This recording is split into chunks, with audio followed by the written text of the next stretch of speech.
smart points to a better future. Now, let us welcome Mrs. K. Tavamani, MSc B.Ed on the stage to give a striking speech. கல்லாக இருந்த என்னை கற்கண்டாக மாற்றியவளே, புல்லாக இருந்த என்னை புயலாக மாற்றியவளே, முள்ளாக இருந்த என்னை மொட்டுவிட செய்தவளே, சொல்லாக இருந்த என்னை கல்வெட்டில் ஏற்றியவளே, வில்லாக இருந்த என்னை விடுகின்ற வீரத்தாயே, தமிழ் அன்னையே, வணங்குகிறேன் உன்னையே. நான் உங்கள் முன்பாக இந்த மேடையிலே பேச எடுத்துக்கொண்ட தலைப்பு பெண்ணின் பெருமை.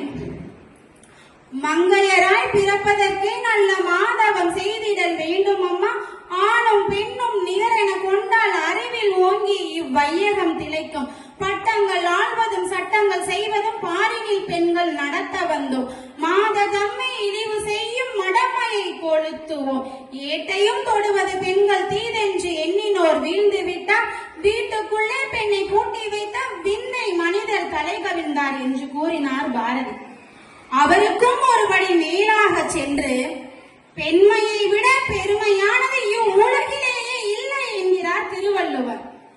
சங்ககால இலக்கியங்களும் புராணங்களும் நூல்களும் பெண்ணின் பெருமையை குறிப்பிட்டாலும் இன்றளவும் பெண்ணிற்கு கிடைக்கக்கூடிய சம உரிமையும் சம ஊதியமும் சுதந்திரமும் மதிப்பும் மரியாதையும் கிடைத்திருக்கிறதா என்று கேட்டால் அதற்கு பதில் இல்லை என்றுதான் நாம் கூற வேண்டும்.